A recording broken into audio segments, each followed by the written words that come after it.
My wife's neat freak obsession is pushing me over the edge, so I sabotaged something she really cares about to show her how it feels, and now she's upset that I went out of my way to hurt her. Yes, I, 36 male, know the title is bizarre and I can't believe I'm actually writing this.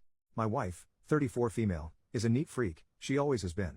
She throws out the notes on my desk just assuming they're garbage. My belongings get rearranged to the point where it takes me hours to find them. It's something I've come to accept. I'm not happy about it, but we have a pretty happy marriage on the whole. I'm a volunteer EMT, and I keep my boots unlaced up against the wall next to my clothes hamper, so that I can throw them on along with my uniform if a call comes in during the middle of the night. Well, my wife has taken to tying the boot laces when she sees them untied. Not only does she tie them, but she tightens them and double knots them to the point where I need to undo the knot, open up the boots, and let a little slack out to fit my feet into them. I ignored it the first 2 times, but the 3rd time she did it, I made it a point to bring up to her the next day. I very calmly said, "Hun, I appreciate that you want everything neat, but please do not touch my boots in the future. Time is of the essence when I'm going on a call and at 2 in the morning I don't have the time to unlace them and open them up. It's not just a minor inconvenience, it's people's lives, so I would appreciate it if you left them alone." She rolled her eyes, said I was being dramatic, and that she wouldn't help me out by keeping my things neat in the future. Well, she never stopped.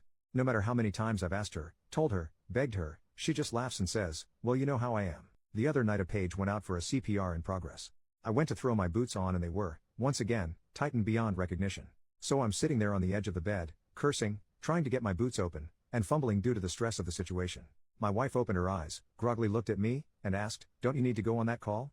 I know I was in the wrong here, and I regret it. I slammed the boot into the ground and yelled, "Yes, I do. I would have been out the door 5 minutes ago, except some stupid mother effer effed with my goddamn boots again." My wife got up without another word, walked into the bathroom and slammed the door. I got my boots open and went on the call. By the time we arrived, the police had gotten her back, so I didn't have to do CPR, but I was sweating and shaking thinking my delay could have cost a life.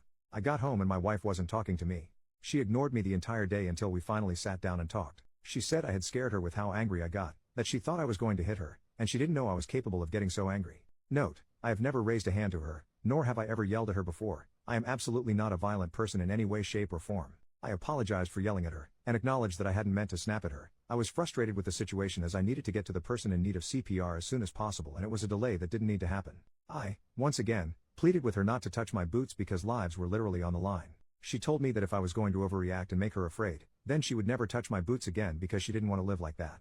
Last night, before I got into bed, I had a sinking feeling, so I went over and checked my boots. I was very disappointed to find them tightened up again, so I decided to show her how it felt. I went over to her closet and pulled out her running shoes. I unlaced the shoelaces on both of them, removed them from the shoes completely, curled them each into a little coil, put them inside the shoes, and put them back. I then went to sleep. At 6:15 I was woken up by my wife screaming, "How could you? Why would you do this?" holding up both laceless shoes with tears in her eyes. My wife likes to go for an early morning run and I knew she would want to get out the door as soon as possible. I smiled and said, "You know how I am. I just like things neat." She continued sobbing and walked out of the room. So, by the time she was all laced up again, it was raining so she missed out on her run. I actually feel pretty terrible about that because I really only wanted to delay her, not ruin her plans completely. At this point, she's alternating between crying that I went out of my way to hurt her and ignoring my presence. I acknowledge that what I've done has been pretty childish and not at all constructive. I just don't know what to do. She said, through tears, "You admitted you were totally in the wrong for yelling at me, and then you turned around and took it out on me in a different way. What is wrong with you?" The problem is, to her, an apology means taking on 100% of the fault. When I apologized for blowing up, she took that to mean she was 100% in the right and that my feelings were completely unjustified. So at this point, I haven't apologized for ruining her run, because she'll take that to mean that she wasn't wrong to touch my boots. I've tried to have these discussions but it's in one ear and out the other. We have such a good relationship otherwise, but I feel like this issue has reached a tipping point and it's going to continue to result in arguments until we resolve it. How do I make things right with my wife while still letting her know that I won't tolerate her disrespecting my property anymore? Edit. Wow. This blew up. A couple things to address points that keep getting brought up. 1. My wife has never been diagnosed as having OCD. As an EMT, I'm very careful about labeling someone as having a disorder as I don't have the proper qualifications to make that diagnosis. I do agree that it's time for her to see somebody, get a proper diagnosis, and address these issues. 2. My boots lace up in the front and zipper on the side. They're not a full unzip but rather an unzip to open them up a bit. The way my wife is tying them makes them impossible to get on even with the zipper down. They're weatherproof and great for standing on rough terrain or the highway after accidents. They're only about a year old and were actually a gift from my wife. I've not considered Velcro before. I'm a bit hesitant to do that as I don't know that they wouldn't catch on things or wear out quicker. Yes, I've tucked the laces in but she still tied them up. 3.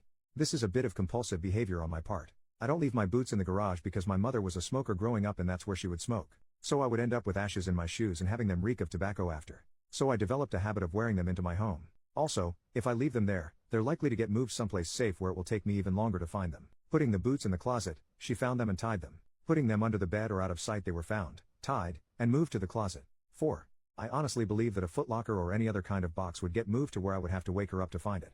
If it's locked, then my keys are likely to go missing.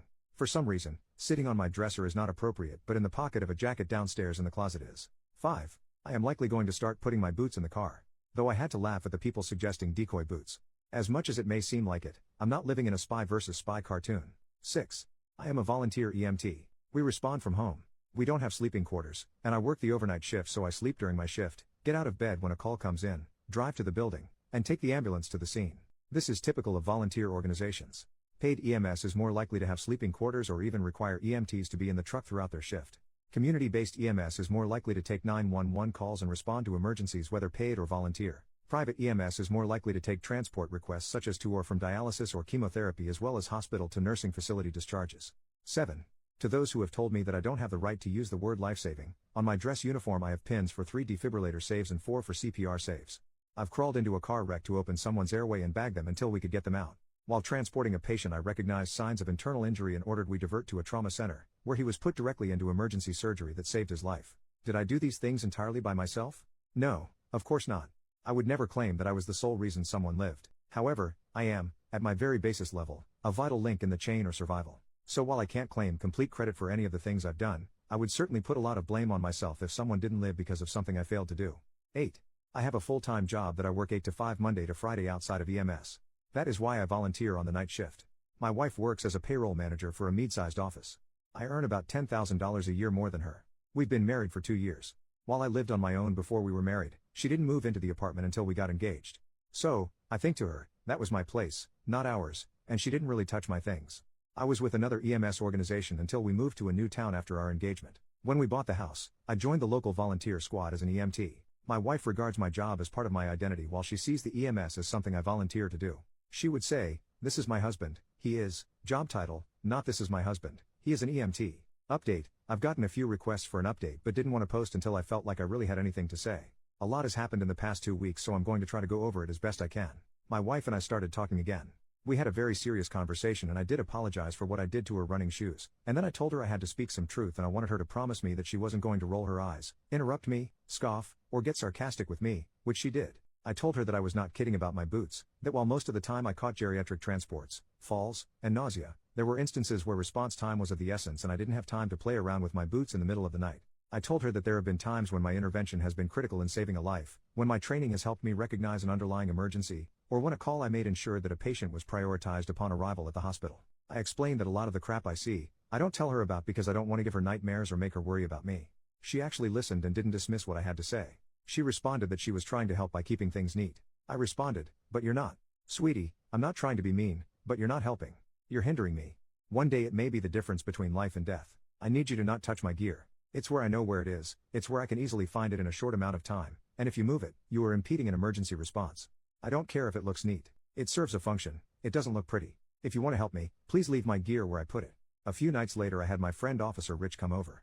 Officer Rich was one of the 2 cops that did CPR on the victim that night. The 3 of us sat on our deck and had a few beers. He talked about getting there, doing CPR, giving Narcan, waiting for the ambulance and getting her back shortly before we got there. He then pulled out a few photos of car accidents that I had worked. He showed them to my wife and pointed out, "This car went into a tree. Your husband crawled into the wreck, put a collar on the driver, and stayed in there giving him oxygen until we could get him out. Your husband pulled a 3-year-old out of this wreck. Your husband recognized that the driver had a stroke and took her to a stroke center, which likely saved her life." After that, I told her I had something I wanted to show her and I asked her for the same promise I'd asked earlier. When she agreed, I showed her a video on YouTube of a police body cam from an odd. This video showed how critical time is in getting someone back, and the training someone goes through in order to give the drug, do CPR, and utilize an AED. I told her, "I'm not trying to attack you, I don't want to have a fight, but I want you to understand what I go through. That I hope every call I go on is transporting a boo-boo, because otherwise it means that if I don't do everything right someone could die. If I don't get out that door as quickly as possible, someone could suffer brain damage while they're waiting for me to give them oxygen. If I'm upset and shaking because I had to waste time opening my boots, I might miss something critical and someone might not make it." She acknowledged that she understood and told me she hadn't really thought about the danger of what I do until the other night when she saw the photos of the wrecks. I told her that I think she has OCD and needs to see a therapist because it's hurting our marriage. I listed examples of her throwing important things out, moving things without permission, and messing with my gear. I offered to go together and said I'd be willing to work on things together. After I pointed out the pattern, she agreed that it was time to speak to someone. She wants to think about whether she wants to go together or go by herself, but she has promised me that she's going to try to change her patterns. I brought up her saying she thought I was going to hit her, and she acknowledged she'd been with guys who flew off the handle with little provocation and scared her. That she'd never seen me get that angry, and it triggered her because she didn't think I was capable of blowing up like that. She's been very emotional lately and has been going through mood swings. She's been worried about me going out on calls. The other day she started crying and said, "I hope you know how much I appreciate what you do." Knock on wood, since we had the big talk, she hasn't touched my boots. Is everything resolved? Not by a long shot. But she seems to have a new appreciation for what I do. Thank you for all of your responses. I wound up not showing her the thread, because a lot of it was pretty harsh towards her. I recognize I cherry-picked incidents that didn't put her in the best light, and there's a lot more to her in our marriage than that. She is the person I chose for the rest of my life, and I want us to work.